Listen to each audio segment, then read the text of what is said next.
Appreciation. Why should we show appreciation to anybody for anything? Why should we be grateful to anybody for anything? Gratitude is an attitude. And if you don't have gratitude, usually you have an attitude. An attitude that people don't like. Many people want to do it on their own, or they think they can best do it their way, and that's the only way. If you talk to most successful people, if not all of them, if they are honest, you will find that they didn't get to where they are by themselves. I used to believe that if you wanted a job done right, do it yourself. Because obviously, if you're training someone to do a job or training someone to do something, they're going to make mistakes. The same mistakes that you made when you learned it. Even though you may tell them what to be careful or to look out for, they will still have to learn on their own. We would be a nation or a race of geniuses if we learned from our forefathers' mistakes. But few of us do. We have to experience things on our own, learning as we go, usually with a little pain and suffering because we feel badly about making such a stupid mistake, we think sometimes. But it's not stupidity at all. It's the learning process. It's failure. And as you've heard me say many times, the road to success is paved with failure, or really, better said, mistakes. If you're not willing to make mistakes or willing to fail, you will never be successful. Babe Ruth struck out more times than the majority of ball players, maybe all of them, but he also had more home runs. If maybe some of you don't remember Babe Ruth, but he was a famous home run hitter. Do you think he was grateful for his team members? Could he have reached that goal if he were by himself on the field? Of course he couldn't. He needed the help of his teammates. Was he grateful for them? I don't know. I didn't know him personally. He was before my time, but I'm sure he probably was. Was he grateful, or did he appreciate the game of baseball? I would have to guess he probably did. Because if you don't show appreciation for whatever profession you're in and the people that help you along the way, more than likely you won't be there for long and you won't be much of a success. I would not be here today speaking to you were it not for all the people that have helped me to learn about making videos, about hashtags, YouTube, presentation. But everyone is willing to help me. Well, maybe not everyone, but many, many people are willing to help you and me to achieve our goals. Because successful people realize that by helping other people to succeed, they are really helping themselves.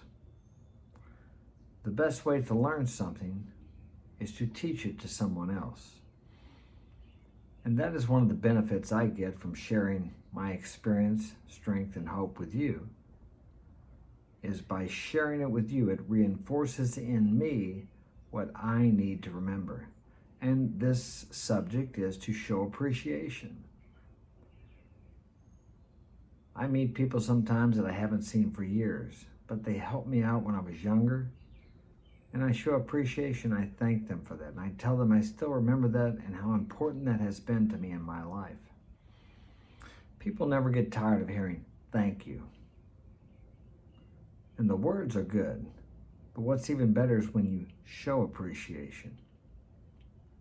To show it and to say it, to verbalize it and to actualize it. My parents raised me. I always had a food, home, shelter, everything I needed. Now, they had some shortcomings, of course they did. but they were always there for me, always provided for me. Maybe sometimes when they shouldn't have provided for me, when they should have just let me, how would I say, struggle more through my own mess ups, for lack of a better way to say it. But yet they helped me. And I remember one time when I got busted for marijuana back in 1976. I was 16 years old, and it wasn't my weed, but it could have been because I was smoking every day. Yeah, it's legal now, but back then it was a big deal, man. If you got caught with marijuana, oh my gosh. Anyway, of course I was in trouble, and I asked them to help me out or pay for a lawyer or something. They did, and they said, we're always here for you if you need us. And they were. And I got that taken care of. I went to, actually I didn't have to go to court. They dismissed it the day of court. I'm getting ready to go in there, and I don't know what's going on. I called the lawyer up and said, where are you at? And he said, oh, we got that dismissed. I'm thinking, boy, I wish you would have told me sooner. But the point of that is my parents helped me. And as my parents aged, my mother always knew that if she needed anything, she could call me, and I would be there to help her. And I was. And as my father aged, he got to where he couldn't take care of himself, and I came back home, and I helped my mom care for my father until he passed on. We cared for him for 4 years, and I didn't work during that time. A little bit part-time because I couldn't really be in business. And then later on, my mother got sick. She was in the hospital for a month or two. I was there every day, and they couldn't help her, so I brought her home so she could pass away at home. Both my parents were able to pass away at home because I cared for them there, because they always took care of me. And I felt obligated, as well as I wanted to, show them that appreciation because they were always there for me. I would not be there were it not for them. And if you think about your parents, no matter how terrible they might have been to you, and that a lot of times is just your perception, you would not be here were it not for them. They did not abort you. So you can find something to appreciate there. You may have to look hard. You may have had a terribly mean, selfish, uncaring, unloving parent, but yet you're still here. So somebody cared for you. Even if they put you in an orphanage, I don't know if they call them that now, but that's what they used to be called. They cared enough not to leave you somewhere just to die. And the reason I'm bringing that up is because you can find something to appreciate even with some of the most horrendous or unlovable people. If nothing else, you can appreciate that you're not like that. And people like that are usually terribly miserable. We kind of pass on to other people what we have inside ourselves.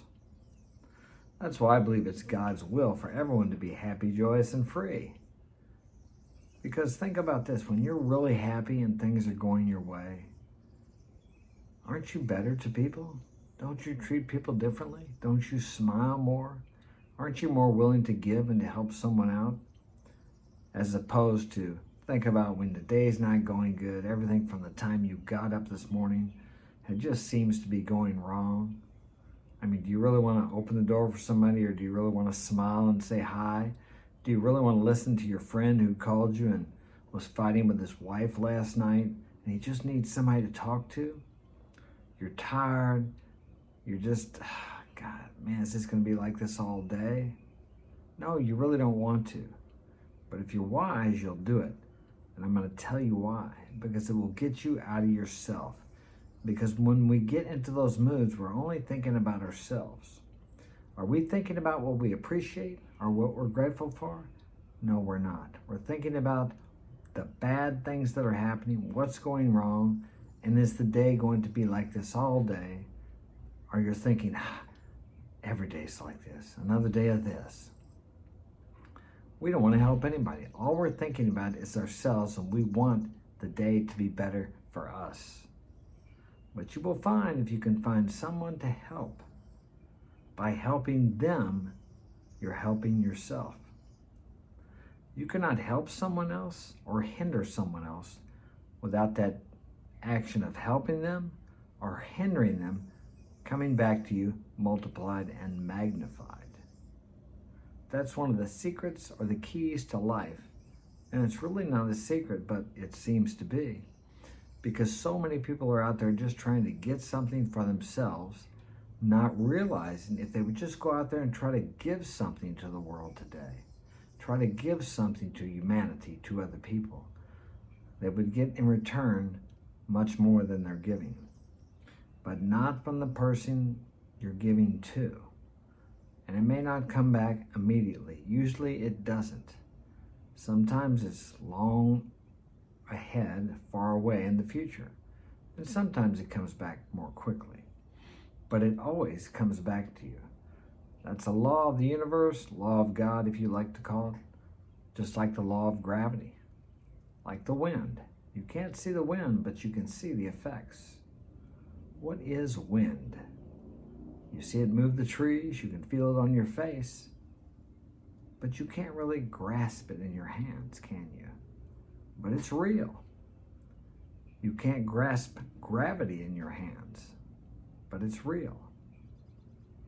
You can't grasp a thought in your hands, but it's real. Why is it we put so much emphasis and belief on a table in front of us, or your cell phone, or whatever device you're watching me on, as real, but yet these things that are intangible, that we can't touch, that we can't pick up, we seem to think they're not real. Can you grasp gratitude? Can you grasp an attitude? No, but you can experience it, just like you can experience the wind or gravity, or hate, love, anger. These things are real, just as real as the tangible things you see in front of you as you look around your room. So express these things that don't seem to be real, but are very real, because they emanate from thoughts. Your thoughts are things also. Thoughts will be here long after you and I are gone. Thoughts are eternal. You and I aren't. Don't mean to be a downer on that, but we're going to pass away one day. Got to make room for the new people, right?